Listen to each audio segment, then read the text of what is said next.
The CBS Radio Workshop, dedicated to man's imagination, the theater of the mind. Today, The Space Merchants, Frederick Pohl's and C.M. Kornbluth's modern classic about the future when the wizards of high-pressure salesmanship take over. It's the story of Mitchell Courtney, a copysmith, star class with Fowler Schock and Associates, the biggest and greatest advertising firm of the future, and a tale of a rocket ride to Venus.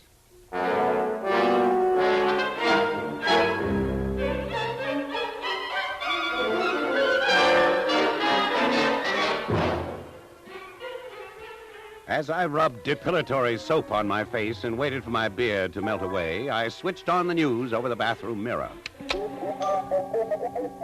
A funny little man whom I finally recognized as the president had given another speech last night.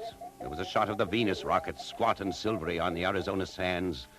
A report of rioting in Panama, the Concy Underground probably. Then the phone rang. Hello. Chief, you're due at the office. Can't you see I'm dressing? Ooh, why that tie? Never mind. Why are you phoning me? Mr. Shawkins called a board meeting a half an hour early. He's going to name the head of the Venus project today, so hurry. Hester, do me a favor. Will you call my wife, Dr. Nevin? Make an appointment at noon for Walter J. Silver. For who? Walter J. Silver. Are you crazy? Well, she won't talk to me, Hester. Use the fake name. Maybe I can get in. All right, now get down here fast.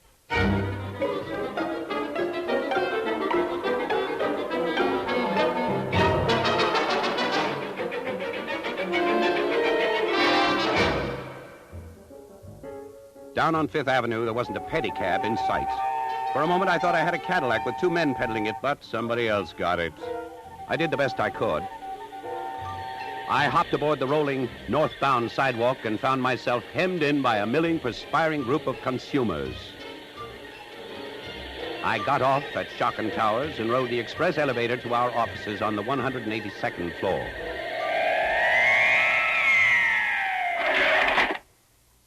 By sheer luck, I'd just taken my seat with my fellow board members when Fowler Schocken walked in. Gentlemen, good morning. Good morning, Mr. Schocken. Now, sit down. I'm going to stand for a moment. I've just come back on the moon rocket, as you know. Want to stretch my legs. How is our project on the moon, Mr. Schocken? Gentlemen, I'm proud, and I'm humble when I say it's successful. The mining ventures are bringing the people here on Earth many of the metals our forefathers exhausted long ago. The colonists seem quite untouched by the Concy revolutionists. Only 6 instances of Concy sabotage in the past week. Thank you. Now I'd like to hear some reports on our other projects. Industrial anthropology. Well, I wish to report that according to the midnight indices, all primary schools east of the Mississippi are being fed our Fowler Schocken packaged school lunches, soy burger, and regenerated steak. Now, these lunches are being packaged in our Stars Alias Red, which means that in the future, these young consumers will be completely conditioned to buying everything packaged in our special color, Stars Alias Red. They'll have no choice. Magnificent. Now, let's hear from point of sale. Well, Mr. Schocken, sir, we have tested our latest beverage, Coffeeist, in 15 key cities. Each sample of Coffeeist contains 3 milligrams of a simple alkaloid. Nothing harmful, but definitely habit-forming. After 10 weeks, the customer is hooked for life. A cure will cost $1,000, so it's easier to buy more Coffeeist. 3 cups with every meal and a hot jug beside the bed at night. You know, gentlemen, on my trip back from the moon, I began to wonder, are we getting soft? No, sir, Mr. Schocken. Thank you, Matt. But I wonder, were we doing enough for our consumers? Those consumers sleeping out there on the stairways. I know how lucky they are being able to buy the wonderful goods we make, package and sell them. Seaweed suits, soya burger, regenerated steak, Coffeeist, straw-butt cigarettes. But I still wondered, were we in the upper classes of advertising getting soft? But now I've decided Fowler Schocken Associates is not soft, that it's ready to meet a challenge greater than our organizing India into one giant cartel, greater than our development of the moon, the greatest challenge the world of advertising and promotion has ever met, the colonizing of Venus.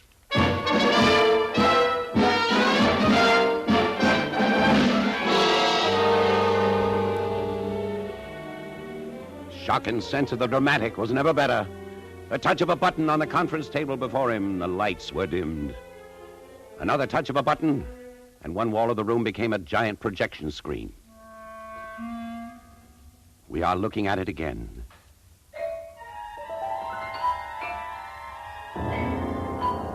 The Venus rocket. But this time we knew that one of us would be named to head the Venus project. There she stands, gentlemen. The Venus rocket. A 1,000-foot monster, surrounded now by steel scaffolding and aglow with welding torches. And here's how you'll see her 6 months from now, just before the takeoff.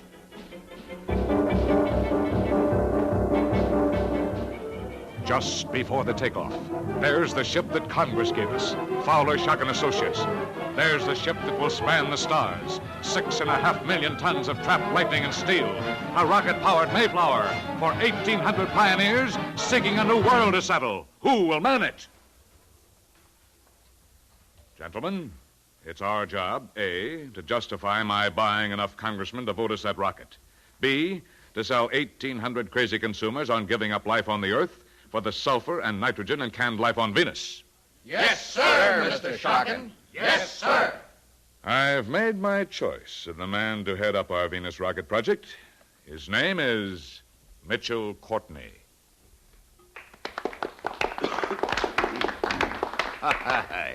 Congratulations, Mitch. Thanks, Matt. Terrific break for a young and experienced guy. Yes, I'm flattered. Fowler seemed to be sure he knew what he was doing. You seem to be sure. Well, drop into my office anytime you need advice. Yeah, thanks. I'll keep my back to the wall. Good luck with Venus Project, Mitch. As far as I'm concerned, you can't sell people on life in a sardine can, even if you throw in a slave girl as a premium.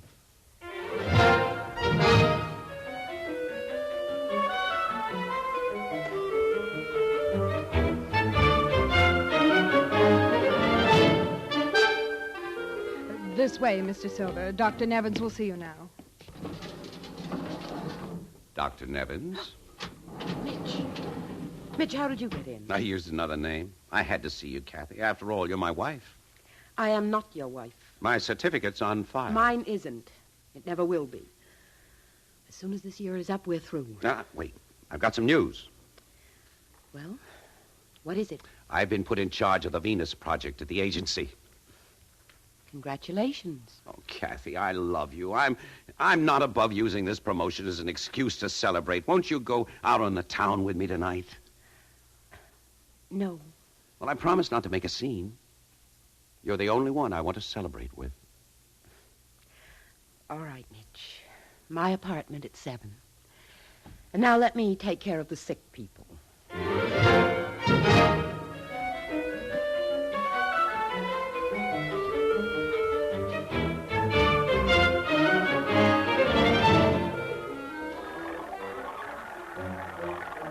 Outside Kathy's office, I hailed a 2-man Cadillac pedicab and told them to step on it to Shockin Towers.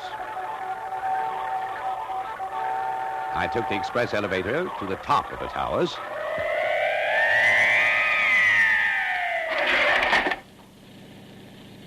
I ran across the heliport to Shockin's private helicopter. I had a very important date out of New York's newest airport, at Montauk.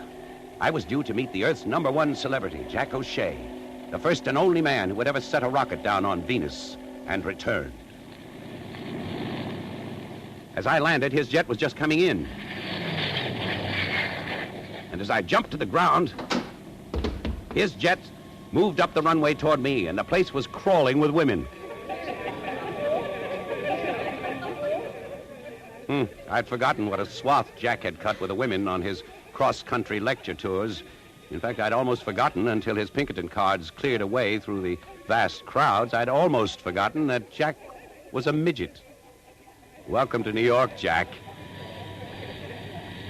Hello, Mitch. I hear you're #1 boy now. Well, I still work for Fowler Shockin, Jack, but the Venus rocket project is mine. You're a fool to take it. Oh, you're joking. Am I? All right, fellas. Mr. Courtney's from Fowler's Shockin. You can check off now. Yes, sir, Mr. O'Shea. Try me, guards. I never get a free moment. Well, that's the penalty for being a celebrity. This way, Jack. Our helicopter's over here. Hey, look out, Mitch. That cargo ship.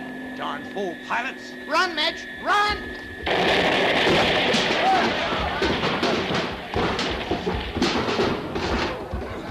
Hey, Mitch, you all right? Yes, I'm okay. Thanks a lot. Mitch, that was no accident. That pilot had orders to get one of us, and I think it was you.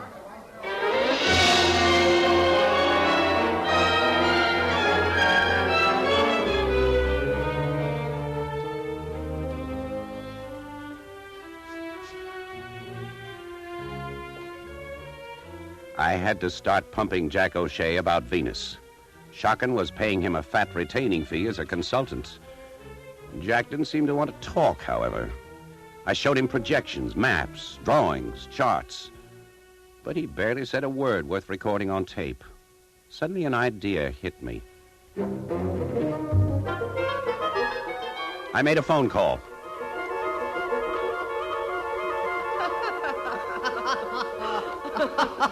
Oh, Kathy. Kathy, do you know that this is the first time I've laughed, really laughed, since I came back to Earth? Is it, Jack? I'm complimented. And that this is the first time I've been alone with two people since I came back? I thought you'd had enough of being alone in that rocket on Venus. It must have been a shattering experience, Jack. Kathy, you're the first person who seems to have understood that. Not exciting. Not thrilling. It was frightening. Shattering, as you said.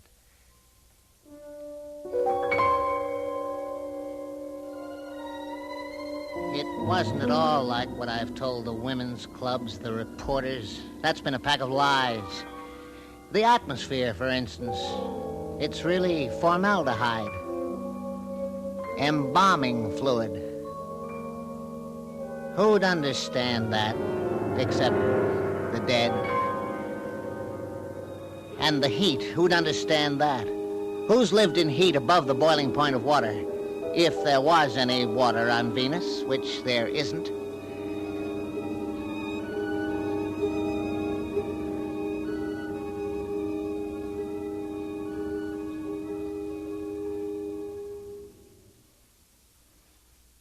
Why did you go, Jack? That's easy. You're a doctor. You know about midgets. We eat 1/3 the food, drink 1/3 the liquids, inhale and exhale 1/3 the air full-sized humans require. They'd never have gotten that test rocket to Venus if I hadn't been the size I am, if I hadn't been a child who's been laughed at, who'd turned test pilot to prove myself.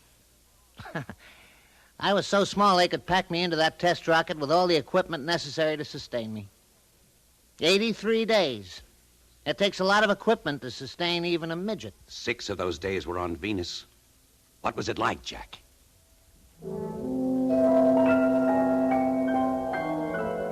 I think the closest thing on Earth is the painted desert. The wind blows hard. It tears rocks apart. Soft rocks disappear and make dust storms. The light is funny. Nobody ever saw a light like that on Earth. Orangey, brownish light. Very, very bright, but threatening. And there's no water on Venus. No vegetation. No living thing.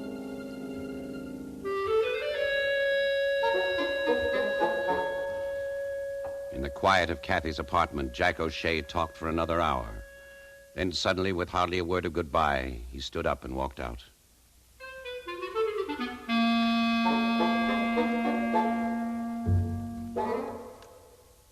Thanks, Kathy. Thanks for changing plans and letting me bring him. Don't mention it, Mitch. Do you think you got it all on your little tape recorder? You knew I had one in my pocket. I was sure you would have. And I hope you play it back to yourself over and over and over. Oh, Kathy. Yes, over and over and over. Until even you were convinced how hopeless your Venus project is. Hopeless? Oh. Our science boys have answers to all those objections. Mitch. Mitch, doesn't that mind of yours ever stop selling somebody something? Do you have to be a contriving, selfish Machiavelli who serves Fowler, Shockin, and never people? People? You mean consumers? Oh, Mitch, must you always be top dog, making money, money, money without scruples, without ethics? What was that? A gunshot. Jack's out there. Well, I'll go and see. Oh, he's all right. Those are his steps. Mitch, I was standing talking with the doorman and someone shot him in cold blood. Someone thought that doorman was you.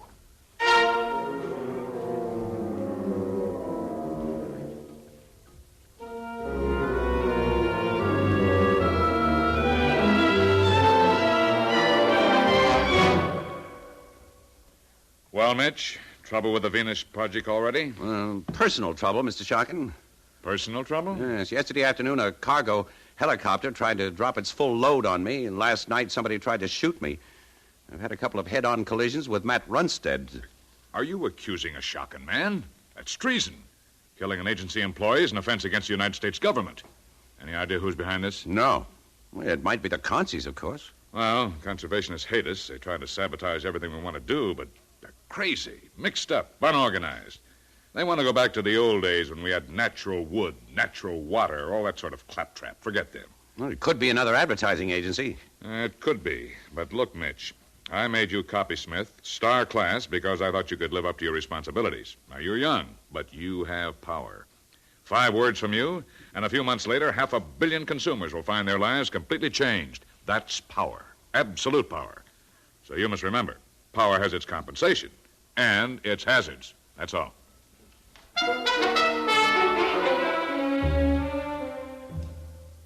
With this encouragement, I continued work on the Venus Project for the next 6 weeks. I even talked Kathy into giving up her patients for 48 hours and taking a flying trip with me to Arizona. I wanted to get the feel of the giant rocket itself as it was being built.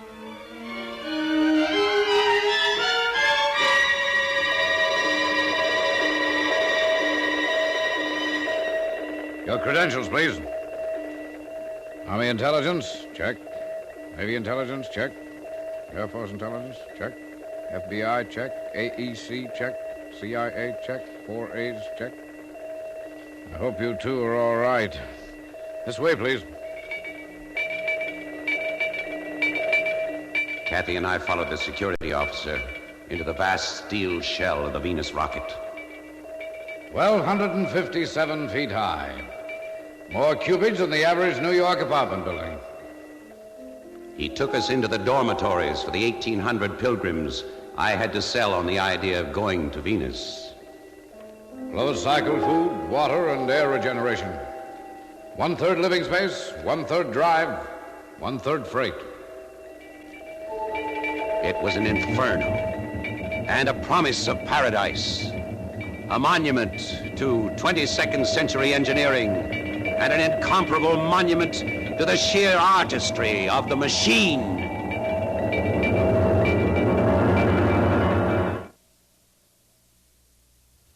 Mitch, do you always have to talk like a copysmith? Huh? Oh, well, I noticed you were impressed, too, Kathy. Well, it draws me and repels me. I can't explain it. It excites me. Kathy, how'd you like to go on to San Diego with me? Whatever for? Well, Matt Runstead's boys in our San Diego office have been gathering test figures on our sample colonizing campaigns. Very helpful. No, I can't come, Mitch. I'd love to, but my patients back in New York need me. Oh. Well, then I'll get you aboard the return jet and see you in New York in 48 hours.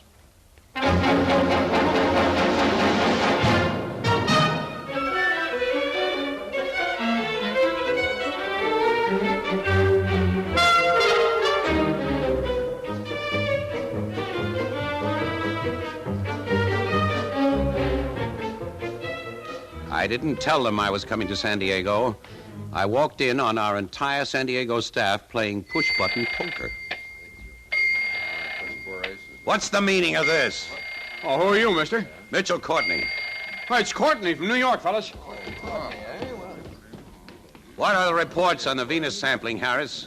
There aren't any, sir. Tally sheets, punch card codes, Sigma progress charts? Nothing on the attitudes of consumers toward life on Venus? Well, nothing, sir. Nothing. You've made up everything you've given me so far. Well, I'm afraid so, sir. Well, get New York on the line. I want Matt Runstead. Well, he's not there. Well, where is he? Well, he called this morning. He's taken off for Little America to look after our interests there. And left you holding the bag, huh? Find out when the next jet leaves for Little America.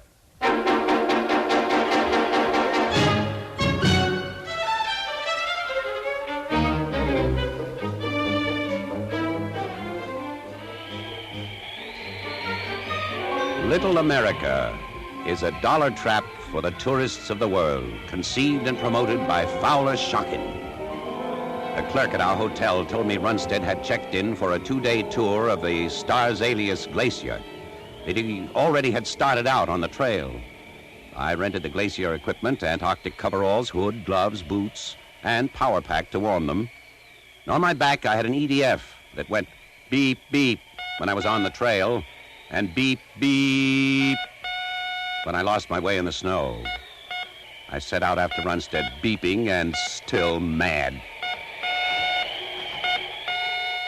I stopped after a while and cooked a meal in my electric pocket.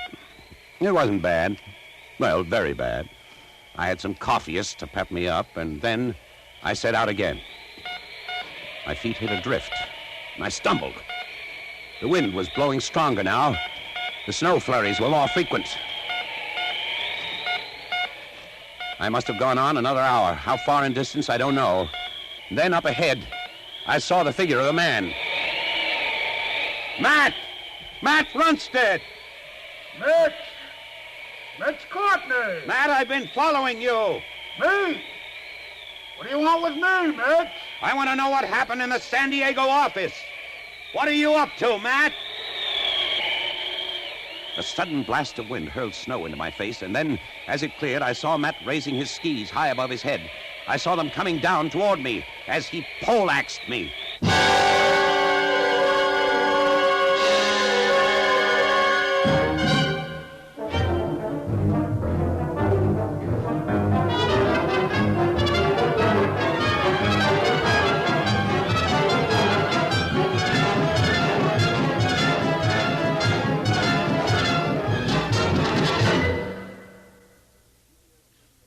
The CBS Radio Workshop has brought you Part 1 of The Space Merchants, adapted for radio by Charles Monroe, with original music composed and conducted by Samuel Matlofsky. Produced and directed in New York by Paul Roberts. Stotts Cotsworth starred as Mitch Courtney, Virginia Kay as Kathy.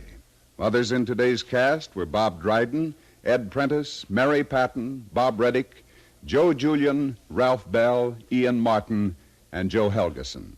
The sound effects were devised by Tom Buchanan and Tom Perkins. The engineer, Jack Katz. This is Ted Pearson inviting you to join us next week for the second part of the CBS Radio Workshop production of The Space Merchants.